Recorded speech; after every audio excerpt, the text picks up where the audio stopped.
All right, time to talk some Mavs with Bobby Karalla, who covers the Mavs and has done a tremendous job in his role. We're trying to get him to Orlando, maybe hashtag get Bobby to Orlando. But Bobby, the Mavs are in Orlando right now. I guess we've seen pictures and stuff, and I guess they're in their quarantine. But is there anything that kind of stands out to you about the transition from the Metroplex to Orlando and things that people might need to be aware of? The only thing really is, once you get there, you don't leave. So they will be there from yesterday until the time that they're eliminated from the playoffs. And the only thing that is keeping them away from full 5-on-5 basketball and practices and everything is the last COVID-19 test that they're undergoing yesterday and today. And if everybody passes that, then it's all systems go. Kind of like the restrictions that the NBA has placed on the team from the time that they resumed full basketball activities, or that's quote unquote full basketball activities on July 1st, was you can only do individual workouts, right? One player, one basket, one coach. You can share a basket with people and like shoot together, but you can't, no contact, no competing, no nothing like that. But once you're in Orlando and once everybody tests negative, then you can go 3-on-3, 4-on-4, 5-on-5, and it's back to full basketball. So now that they're in Orlando, it's going to look much more like an actual practice, and they're really going to start ramping things up and getting ready to go. All right, so we've got the scrimmage schedule, and then we've got we've had for a few weeks now the 8-game ramp up seeding game schedule. And I know we've talked about this before, but is there anything that jumps out to you about the schedule, things that interest you or things that might serve as an advantage or disadvantage to the team? There's two really big games that if they want to move up in the standings, it's just a reset. Right now, the Mavs are 7th. They're a game and a half behind both Houston and OKC, who are in 5th and 6th. And then they're 2.5 games behind Utah, who's in 4th. And staring them down in the number 2 seed right now is the Clippers, who are a game and a half ahead of the Nuggets. And so there's a chance the Clippers could move down, but I think everybody expects them to, at least keep level with the Nuggets and end up winning that number 2 seed. And so if you want to avoid them, you have to move up. And if you want to move up, you have two really good opportunities to do so. So half the Mavs games are against teams that are currently not in the playoffs. They're playing the Kings, the Blazers, and the Suns twice. The two biggest games on their schedule to me are Houston, which is that first game, and then they play Utah. So that's two teams that they're basically directly competing with for seeding right now, where if you can win both of those games, even one of them, but really ideally both of them, and then take care of business against the teams that are, pseudo-eliminated from playoff contention already, or that they're 10 games up on most of these teams, then you really give yourself a good chance to move up and to avoid the Clippers and to put yourself in a position to compete against either like the Nuggets or the Jazz or maybe the Rockets in the first round. And that's very important because, I'm not trying to like give bulletin board material or anything, but Denver and Utah are two teams that are historically very, very good at home, very tough to beat on their own floor because they have crazy fans and also they play at elevation and all that stuff. And so if you can play against them on a neutral floor, then ideally, theoretically at least, that would give you an advantage. You're not having to compete against your lungs. You're just having to compete against 5 guys on the floor. So that would be very good. So if you're trying to move up, that's what I'm keeping my eye on is not only can they take care of business against the inferior teams, but also can they beat Houston and Utah? Because if they want to move up, they almost have to, in every scenario, they almost have to win those games. Okay, so in baseball, Bobby, people are talking about how the 60-game season might lead to different strategy and, maybe teams consider this when they normally would never consider it or they consider that or, whatever the case might be. Is there anything from a strategy standpoint that you think is different with the restart, or do you think it's just going to be basketball as normal with a different backdrop in a different environment? That's a good question. It kind of depends. You look at a regular season game, coaches are just basically, you're trying to get through it. You're just going to play your system and you're going to play the guys that are healthy and, you're going to try and keep their minutes a little down. But in the Mavericks case, they had 15 games remaining on their schedule and now they only have 8. And so basically each of those games becomes doubly important, and they're also really trying to move up. I mean, everyone is trying to avoid the Clippers. And so you're trying to win these games, and you only have 8 games to get ready to go for the playoffs. And so what's going to be interesting to me is, does Rick Carlisle, do opposing head coaches increase minutes for their star players? Like Luka's typically playing like 30 to 34 minutes. Well, is he going to be playing 36 or 38? Is KP going to be playing 34 or 36 in these regular season games? Because not only do you want to win them, but, you got to get these guys ready for the playoffs. And so this is kind of a gear up, a tune up for those games. But at the same time, you just spent 4 months sitting on the couch. And so I don't know if these guys will be ready for that level of minutes load. Everybody kind of rounds back into shape at different paces. And so to me, some teams are going to be at an inherent advantage. Maybe it's the young teams because it doesn't take them as long to get going. Maybe it's the older teams because they got some time to rest and relax. But some teams are going to come out of this ahead of others. And if you're one of those teams that's behind, you don't have a lot of time to catch back up, right, in terms of conditioning and quality of play and everything. Because, again, 4 months away from anything, even if you're an expert at it, kind of sets you back a little bit. So if Luka and KP come out hot, if the rest of these guys on this team come out hot, the Mavs obviously shoot a lot of threes. If you come out shooting it well, then you can ride the hot hand into the playoffs because this is such a small sample size. But at the same time, if you get off to a bad start and lose your first couple games, then all of a sudden you're really behind the 8 ball, and you have to adjust quickly. So I don't think that necessarily coaches will like game plan specifically, like thoroughly for each game of this 8-game restart, but they certainly have a lot more importance placed on them than an ordinary regular season game would, simply because they're literally twice as important as at this point. All right.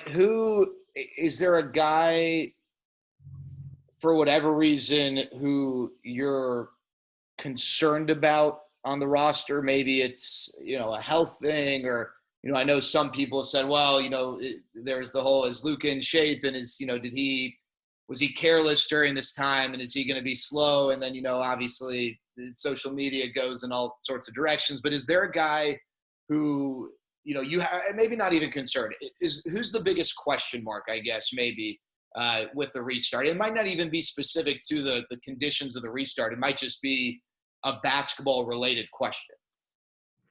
I think the guy, I'll spin it this way, I guess. The guy who needs to really step up, I think, is going to be DeLon Wright. So not only is Jalen Brunson out, who's been your primary backup playmaker, point guard, whatever you want to call it, but also now without Courtney Lee, who had stepped up and was playing like 15, 18 minutes a game for the last month or so before that hiatus, kind of replacing Jalen Brunson. Now DeLon is really the only guy who can fill that void. You have a playmaker in Luka who's going to give you 36 to 40 minutes in the playoffs, so you don't really need to fill that many minutes from a creator spot. But Courtney Lee gave him a little size, gave him a little defense, gave him a little shooting. And DeLon obviously has size. He's 6'5". He can definitely defend. I mean, he's one of the best guys on this team at getting his hands in passing lanes, blocking shots, getting steals, getting them out in transition. Those are like splash plays that really nobody else on the team can make. This isn't a team that forces a lot of turnovers. And so from an X factor standpoint, I think he's right up there.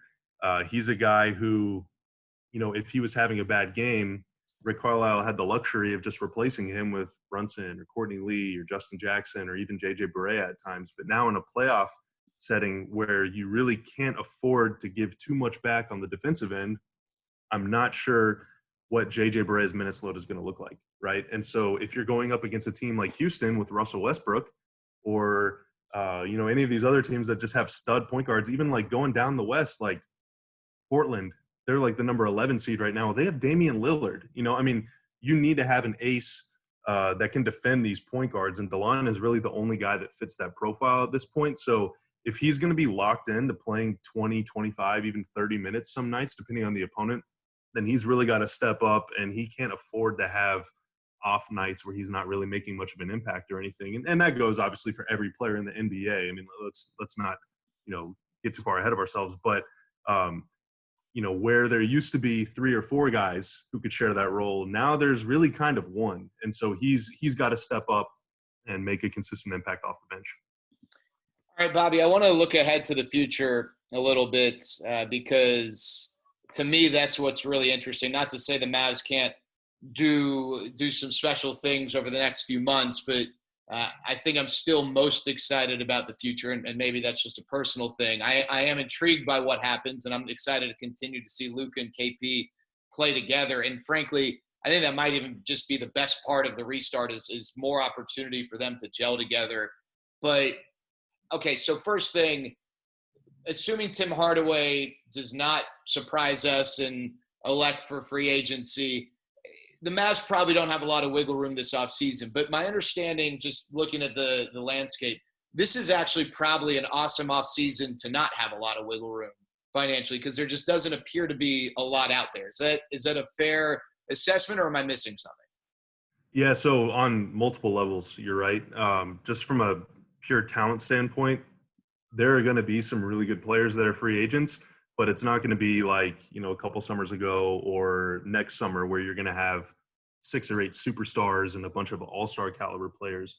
Really your best free agent probably, and I'm sure I'm missing a name, but like Anthony Davis has an opt-out, but I don't think anybody expects him to leave. And then Brandon Ingram is going to be a free agent, a restricted free agent from New Orleans, but David Griffin has already said, like, yeah, he's going to stay here. So from a pure quality of talent, level of talent standpoint, this is going to kind of be like a depressed free agent class. And then also, depending on what happens to the salary cap, which factors in like ticket sales and on all other sorts of revenue, TV contracts and everything like that, the cap could go down a little bit. And if it does, there will be even less cap room. But something like that could potentially play to the Mavs' advantage because if Tim Hardaway opts into his contract and if, nothing else wild happens, Dallas will still have a lot of breathing room in between the cap threshold, wherever that ends up, and the luxury tax threshold. So they could take on more money without having to pay penalties. Of course, you can't really do that via free agency if you're over the salary cap, but that's where the advantages come into play because if other teams want to shed salary, like shed big contracts, shed really, good players or whatever, in order to dodge the luxury tax, well, the Mavs have a lot of smaller contracts that they could throw together to take on a guy in like a sign and trade or in like a 2 or 3 players for one guy trade or something like that. So they have a lot of flexibility if they want to make big upgrades this summer. But I think everybody is just looking ahead to the summer afterward. That's the huge free agent class whenever the Mavs will, or at least are projected to have max cap space or at least close to it, to where you could maybe add, a really, really talented like all-star caliber player to the team. But a lot could change between now and then, right? I mean, I think coming into this season, everybody thought, yeah, they need another guy. Like they need a third star. But then after watching these guys play and like all the close games that they lost, we're like, yeah, I mean, they're just kind of young. They'll figure it out. Like if they just would have taken care of business in half the games that they kind of gave away, they'd be like a 50-win team right now. And I don't think anybody would think that they need to add more talent. So it's kind of one of those things where like, I don't know. I mean, would you add another all-star? Sure, I guess. But I'm not going to move heaven and earth to do it because what they have right now is kind of working. So, and on that note, someone asked me that. I know there was an article, I think, in The Athletic recently about do they need a third star? And, I think my answer to that was similar to what you said is no, they don't need a third star. I do think that they would need a really good supporting cast, much like in 2011. And that team only had one star, and that was Dirk.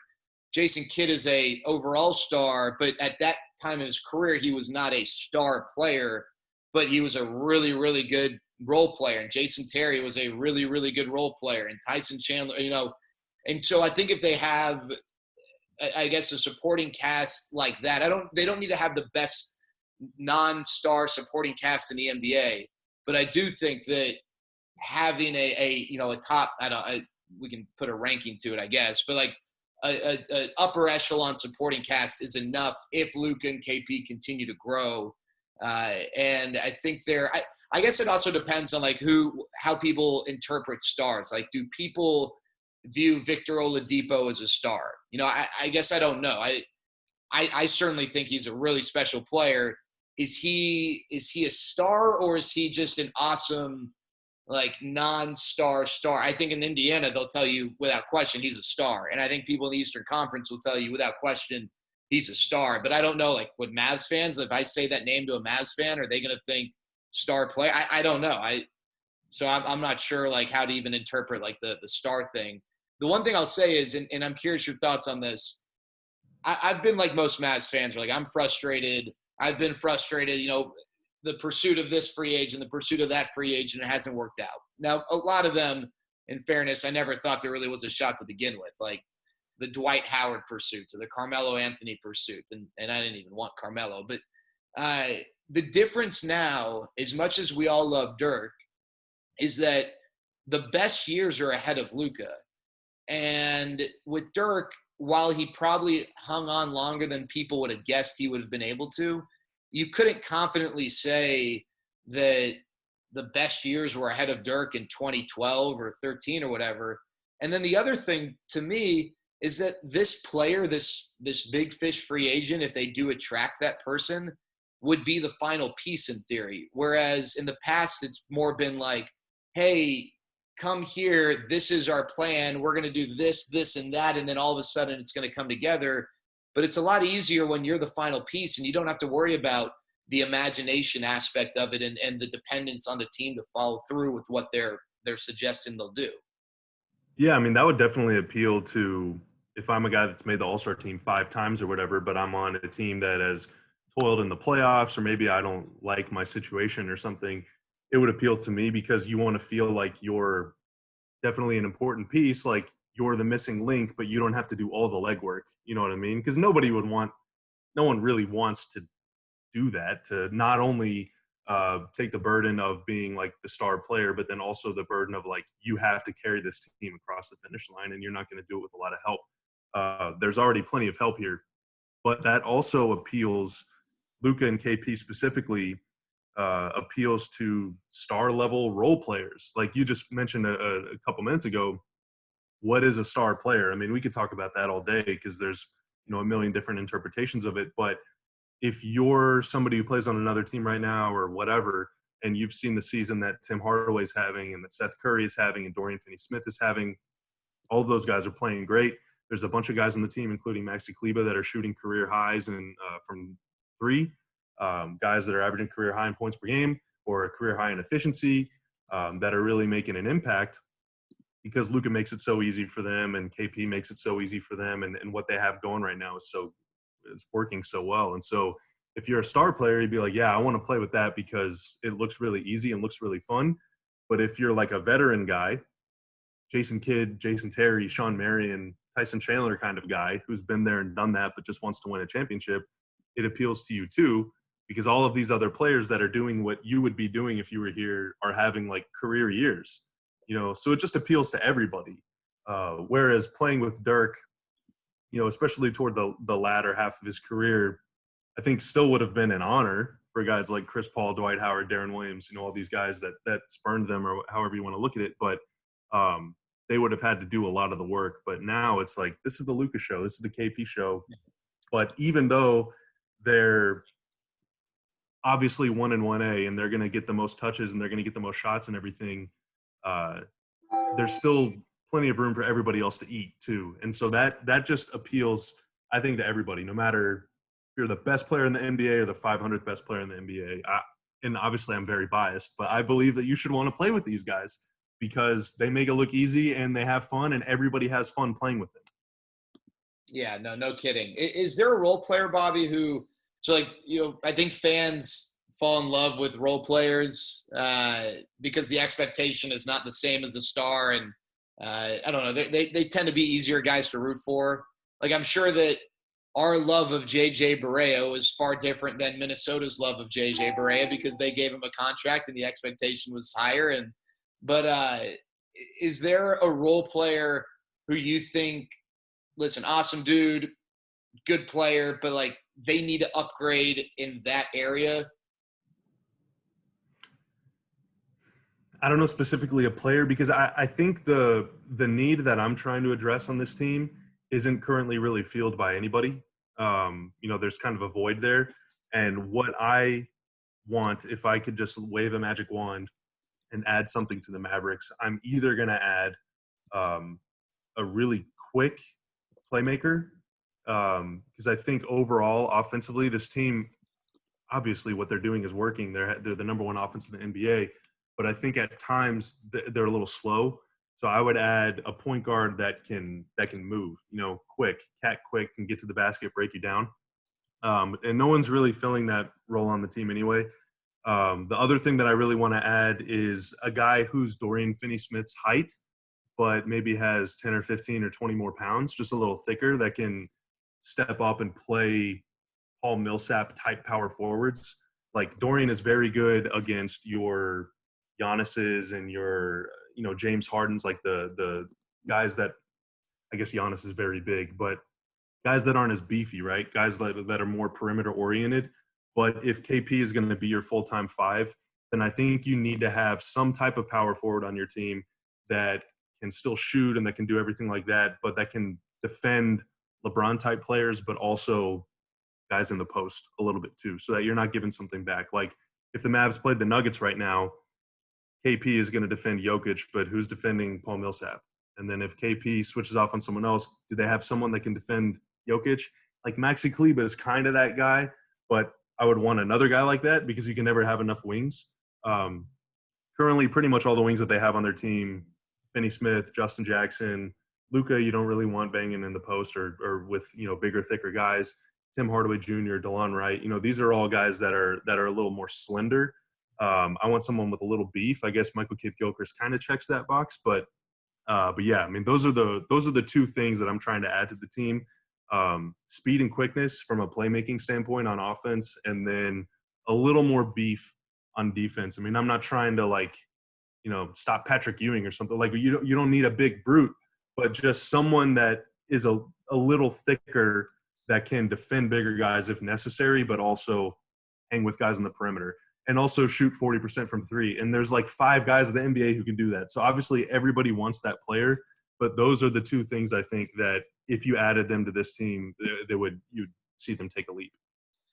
All right. Is there anything, and I don't mean for this to be a lazy question, but I know you consume yourself 27 hours a day with Mavs stuff, and we can't possibly cover everything in your mind in 25 minutes or less. But is there anything we have not talked about that you've been thinking about that you think is just an interesting question or discussion or anything that you think that's just kind of like living in your headspace right now? Man, I don't know. You're giving me the floor. There's a lot of stuff that I'd like to talk about, but I guess as it relates to this, it's tough because guys really weren't like playing a lot of basketball. I mean, some guys were able to. Like KP went to Latvia, and I think like their situation over there is pretty much under control. So he was in the gym a lot, which is cool. But this was almost an off-season length hiatus. And so as a coach, you don't want to implement a bunch of new stuff, but you have plenty of time to self-evaluate and to assess needs and assess weaknesses and kind of take stock of what's going on. And so there's a chance that we could see like some new stuff, which is exciting to me because you watch 67 basketball games, you're going to see a lot of the same stuff over and over again. But, any of your reservations or concerns about the team, I'm sure Rick Carlisle was watching film for breakfast during this whole thing. So I'm curious to see what kind of adjustments that they make offensively and especially defensively too. This is a team that is scoring at a historic rate on offense, but on defense is basically like average to below average for most of the season. And, teams that had losing records were kind of burning them at times, especially toward the end, right before the hiatus began. And so in order for you to improve on defense, I mean, that's all about desire, right? But they could still get better on offense, especially in crunch time. And that's what I'm curious to see more than anything is in the last 5 minutes of a game and in the playoffs, in the entire last quarter, really, when the game slows down, what kind of wrinkles are they going to implement to make things easier for Luka, to get him going downhill, to get things closer to the rim, right? Even if he's tired or whatever. Think of that last game against Denver right before the hiatus began. It was Luka and DeLon Wright on the floor in crunch time. And again, the Mavs won, I think, by 16, but this was a close game with like 5 minutes left. It was like tied or something. I mean, the game was up in the air, but Luka and DeLon specifically just broke down their guys over and over again, got to the rim, and just threw it up. And whether it went in or not, Boban was there to pick up the pieces and lay it back in. And that's how they won that game. Think of all the times that they've lost in crunch time. A lot of it's been step back threes or late clock threes where you try and do something and it doesn't work, and then you have to settle for something that's suboptimal. But if you can, as a coach, implement things to make that easier, or as a player, watch your own film and realize, hey, this works, this doesn't, then that could totally give them a new look in crunch time, which has kind of been their biggest Achilles heel this season. So that's like the biggest adjustment offensively that they need to make. And with 4 months to do it, I kind of expect them to look kind of like a new team in those late game situations, because there's no way that you could watch the first 67 games and be like, yes, what we were doing was working. Let's keep doing it. Obviously, Rick Carlisle is a really smart guy, so he has thought of something new, I'm sure, and I'm really curious to see what that is, because if this team can take care of business late, we know they can for the first 40 minutes. This last piece is missing, and if they can do that, then that's how you win a playoff series, and that's how you really, climb into the upper echelon.